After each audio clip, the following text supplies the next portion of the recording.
right now I'm joined by Padres reliever Bryan Hoeing. Bryan, good to see you back in San Diego. Welcome back. How's it feel to be back inside this clubhouse? Feels amazing. This is what I was working for the whole time in rehab, just to be back with these guys in this clubhouse and this culture.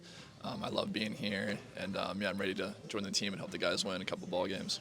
Let's talk about the injury and your rehab process, because this is something we saw you dealing with all the way back at spring training. First time you had ever dealt with anything involving your shoulder. How would you describe the injury and what it took to get back? Yeah, I think the word that comes to mind is just a little bit frustrating, especially after the year we had last year. I felt good about going into the off season, and then the whole off season just kind of dealing with a little bit of a shoulder nagging issue. And then we were just trying to fight through it, trying to find every single way. But throughout the whole process, just really trusting the process and knowing that one day it will be fine as long as I put the work in. But now it's behind us, and I'm really thankful that, as long as it took a little bit longer than what I envisioned, I think what they envisioned as well. But at the end of the day, it's still June. We still have a decent amount of the season left, and I'm here and able to pitch the rest of the season now, healthy. As far as the rehab process, what was the most difficult part of it? Honestly, I think just getting over that mental hump of, feeling some discomfort every single time I threw a ball. And so in the back of my head, I was almost anticipating feeling something every single time I threw during spring training, and then even in March, April. But then it got to a point where I was able to trust it more, and then at that point I was able to get into some games, kind of get a feel for the games too, because it had been a while since I pitched. Last time I pitched was back here in October, so just getting some game feel again and getting that flow back into the rhythm. And at that point, just kind of building up in there and getting my pitch count up. And then the rehab process, it took a little time. You went to multiple different levels. Was that kind of the plan to basically give you kind of like a normal spring training, quote unquote? Yeah, I would say so. That's what we were kind of envisioning. Yeah. Also, coming back, it was not a straight path back. We had some ups and downs with just how the body was reacting, But I think having that somewhat called spring training that I wasn't able to have was huge for me. Like I said, just getting back into the rhythm of games, because these guys, it was May, June, and so they had a decent amount of bats under their belt, and now I was just pitching for the first time and just realizing that, hey, look, this is my spring training. I'm still trying to get my arm going here and get my feet wet, and then get ready for the season. You've been a guy who can go multiple innings. You played that role in the bullpen last year. It sounds like right out of the gate here, you're kind of ready for that multiple inning appearances, right? Yeah, I was built up to 3 innings on my rehab assignment. So whatever they need, I could go up to 3 innings, and also I could go back to back. I'm kind of like that Swiss Army knife, I guess you could say. But yeah, we had a good meeting yesterday, and just basically be ready for anything. Kind of the similar roles last year at first, for sure.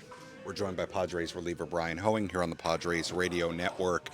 You obviously were a big part of this bullpen after the trade last year.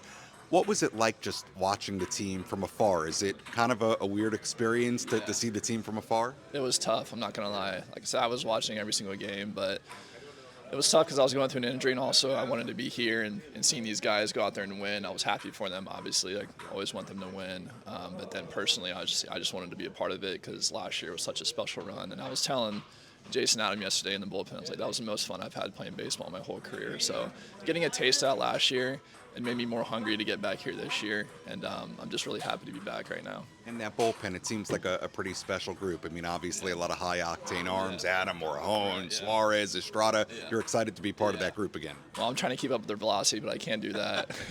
But no, it's a good group down there. We have a really good time, and a lot of familiar faces. It's the same guys year in and year out, it seems like. So we're able to build that camaraderie down there and just really have good vibes down there and root each other on whenever we go in the game.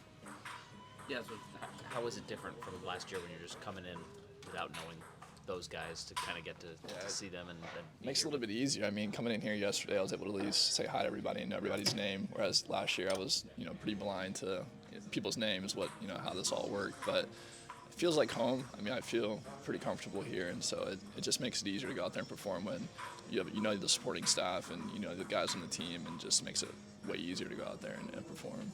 Also in terms of kind of knowing your role, I imagine it'll be similar this year to what it was last year. How does that help you kind of prepare?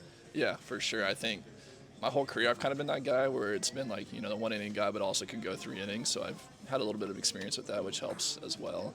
And I think just being on the same page as the coaching staff and knowing when my slot may be, obviously helps me be able to prepare down there in the bullpen for when I'm going to go in. You told Sam, kind of getting over the hump of like understanding like there's going to be something? Like when did that happen for you? When did you start to feel like when you threw yourself? Yeah, man, I would say probably 3 weeks ago. I'd say.